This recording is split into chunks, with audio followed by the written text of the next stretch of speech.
பாக்குறீங்கல்ல நீங்க கூட்டம் எப்படி இருக்குன்னு.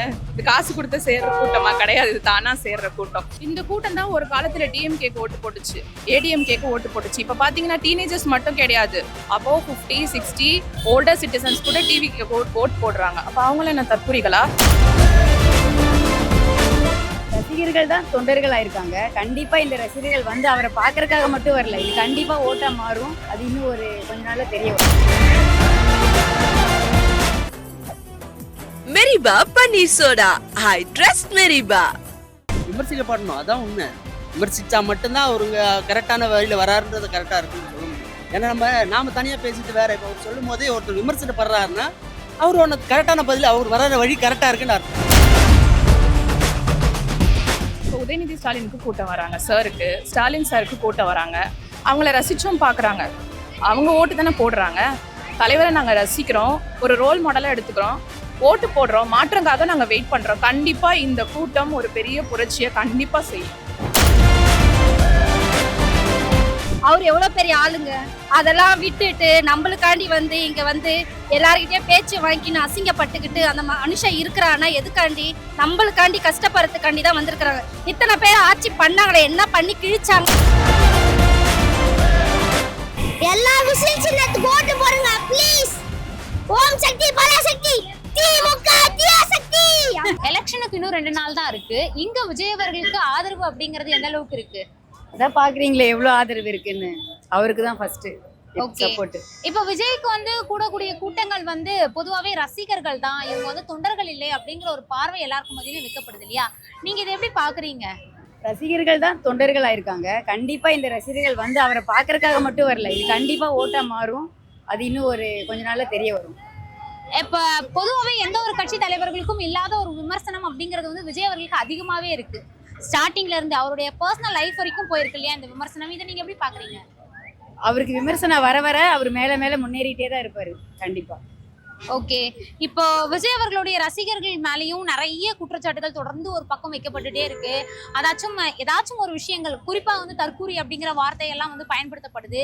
இதெல்லாம் நீங்க எந்த அளவுக்கு பாக்குறீங்க? அதெல்லாம் நம்ம தள்ளி விட்டு போயிட்டே இருக்கணும், அதை பத்தி யோசிக்கவே கூடாது. அவர் வராரு, அவரை பத்தி என்னென்னலாம் பேசுறாங்களோ அது எல்லாமே நம்மளுக்கு வந்து நல்லதா தான் முடியும். அவர் பேச பேச அவர் முன்னேறி போயிட்டே தான் இருப்பாரு. ஜூலி அவர்கள் வந்து குறிப்பா பல இடங்களை நீங்களும் பார்த்திருப்பீங்கன்னு நினைக்கிறேன். பல தடவை விஜய் அவர்களை விமர்சிச்சு நிறைய விஷயங்களை பேசிட்டே வராங்க இல்லையா? சோ நீங்க இதை எப்படி எடுத்துக்கிறீங்க? அவரு ஜூலி வந்து ட்ரெண்ட் ஆகணும் அப்படிங்கறக்காக அவங்க பண்றதாக தான் நான் யோசிக்கிறேன். அவங்களுடைய ட்ரெண்டிங்காக எடுத்துக்கிறாங்க அப்படிதான் யோசிக்கிறேன். இது வந்து ஓகேவா, இது வந்து என் தளபதிக்காக அவர் போக்கிரி படம் பார்த்து தான் நான் இந்த விசில் அடிக்க கத்துக்கிட்டேன். ஸோ அதனால ஒரு விசில், அவருக்காக விசில் போடுறேன்.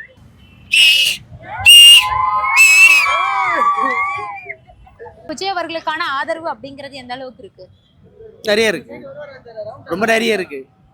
ஓகே, இப்ப பொதுவாகவே விஜய் அவர்களுக்கு கூடக்கூடிய கூட்டங்கள் வந்து ரசிகர்கள் தான், தொண்டர்கள் இல்ல அப்படிங்கிற ஒரு பார்வை வந்து எல்லாராலையும் தொடர்ந்து வைக்கப்படுது இல்லையா? நீங்க இதை எப்படி பாக்குறீங்க? எல்லா கட்சியோ எல்லா தலைவரும் உருவாகும் போது இப்படி தானே உருவாகிறாங்க. ஃபர்ஸ்ட் ஆரம்பிக்கும் போது ரசிகர்களாக தான் உருவாகிறாங்க. எம்ஜிஆரும் சரி, அதுக்கப்புறம் வந்து எல்லாம் நடிகை எல்லாருமே இப்படி தானே உருவாயிருக்கு. திருக்கப்புறம் இப்படி தான் உருவாகும், இதுதான் நேச்சுரல். ஓகே, பொதுவாகவே எந்த ஒரு அரசியல் கட்சி தலைவர்களுக்கும் இல்லாத ஒரு நிறைய அதிகபட்சமான விமர்சனம் அப்படிங்கிறது வந்து விஜய் அவர்களுக்கு இருக்கு. அவருடைய பர்சனல் லைஃப் வரைக்கும் போயிட்டு இருக்கு இந்த ஒரு விமர்சனம் அவருடைய அரசியல் கட்சிக்கு வந்ததுக்கு அப்புறமா. இதை நீங்க ஒரு தொண்டர்களை அப்படி பாக்குறீங்க? விமர்சிக்கப்படணும், அதான் உண்மை. விமர்சிச்சா மட்டும்தான் அவருங்க கரெக்டான வழியில வராருன்றது கரெக்டா இருக்குன்னு சொல்ல முடியும். ஏன்னா நாம தனியா பேசிட்டு வேற, இப்போ அவர் சொல்லும் போதே ஒருத்தர் விமர்சனப்படுறாருன்னா அவர் ஒன்று கரெக்டான பதில், அவர் வர வழி கரெக்டா இருக்குன்னு அர்த்தம். எலெக்ஷன்ல விஜய் அவர்கள் ஜெயிச்சு ஒரு முதலமைச்சர் ஆகுறாரு அப்படிங்கிற பட்சத்துல அவர்கிட்ட நீங்க என்ன மாதிரியான விஷயங்கள் எதிர்பார்க்குறீங்க? மக்களா கரப்ஷன் இருக்கக்கூடாதுன்னு எதிர்பார்க்குறோம். ட்ரக்ஸ் இதெல்லாம் எல்லாமே இருக்கும் நான் எதிர்பார்க்குறேன். இன்னும் எலெக்ஷனுக்கு 2 நாள் தான் இருக்கு. விஜய் அவர்களுக்கான ஆதரவு அப்படிங்கிறது இந்த இடத்துல எந்த அளவுக்கு இருக்கு? பாக்குறீங்கல்ல நீங்க கூட்டம் எப்படி இருக்குன்னு. இது காசு கொடுத்து சேர்ற கூட்டமா கிடையாது, இது தானா சேர்ற கூட்டம். நான் இப்போ வீட்டுல சும்மா படுத்துட்டு லைவ் பார்த்துட்டு இருந்தேன். இப்போ தலைவர் வராருன்னு தெரிஞ்சு இதை ஓடி வந்திருக்கேன். என் பையன் அவ்வளோ ஆர்வமா வந்திருக்கான். வரும்போதே என்ன சொல்லிட்டு வரான்னா, தலைவருக்காக 100 வருஷம் ஆனாலும் விசிலுக்கு தான் ஓட்டு போடுவேன். இந்த ஆதரவு வந்து யாருக்கு கிடைக்கும்னு நீங்க நினைக்கிறீங்க? ஓகே, இப்ப பொதுவாவே விஜய் அவர்களுக்கு சேரக்கூடிய கூட்டங்கள் வந்து தொண்டர்கள் இல்லை, ரசிகர் கூட்டம் அப்படிங்கிற ஒரு பார்வை வந்து வைக்கப்படுது. ஏன் நீங்க இதை எப்படி பாக்குறீங்க? இப்போ உதயநிதி ஸ்டாலினுக்கு கூட்டம் வராங்க, சாருக்கு ஸ்டாலின் சாருக்கு கூட்டம் வராங்க. அவங்கள ரசிச்சும் பார்க்குறாங்க. அவங்க ஓட்டு தானே போடுறாங்க. தலைவரை நாங்கள் ரசிக்கிறோம், ஒரு ரோல் மாடலாக எடுத்துக்கிறோம், ஓட்டு போடுறோம், மாற்றங்காக நாங்கள் வெயிட் பண்ணுறோம். கண்டிப்பாக இந்த கூட்டம் ஒரு பெரிய புரட்சியை கண்டிப்பாக செய்யும். ஓகே, அவருடைய அரசியலுக்கு வந்துட்டாரு. அதுக்கப்புறமா வந்து ஒரு கட்சியை பிடிக்கிறார், அதாச்சும் அவர் ஜெயிக்கிறாரு எலெக்ஷன்ல அப்படிங்கிற பட்சத்துல அவருடைய ஆட்சி காலத்துல என்னெல்லாம் நடக்கணும்னு நீங்க எதிர்பார்க்கறீங்க ஒரு பெண்களா? எஜுகேஷன் மெயினாக, எஜுகேஷனில் நிறைய மாற்றங்கள் வரணும். நிறைய இருக்குது, பேசணும்னா பேசிட்டே போகலாம். எஜுகேஷன், படிப்பு ரொம்ப ரொம்ப முக்கியம். இளைய சமுதாயத்துக்கு படிப்புங்கிறது அதோட இம்பார்ட்டன்ஸ் என்னன்னு எல்லாருக்கும் தெரியணும். எஜுகேஷன் எங்கே கொண்டு போகுங்கிறது, எஜுகேஷன் ஒரு அதாவது நல்ல ஒரு ஐடியாவை கொடுக்கும், மாற்றத்தை கொடுக்குங்கிறதுக்கு இது ஒரு உதாரணம். இந்த கூட்டம் தான் ஒரு உதாரணம். சரிங்களா? எஜுகேஷனில் நிறைய மாற்றம். அப்புறம் வந்து மெடிக்கலில் நிறைய மருத்துவமனைகளில் தரமான மருத்துவம் கிடையாது. நிறைய இடத்துல ஊழல் நடக்குது. இது ரெண்டுத்துலயும் ஒழுங்கா இருந்தாவே கியூபாவை போல நம்மளுடைய தமிழ்நாடு சூப்பரா வரும். நான் இதுதான் ரொம்ப எதிர்பார்க்கிறேன்.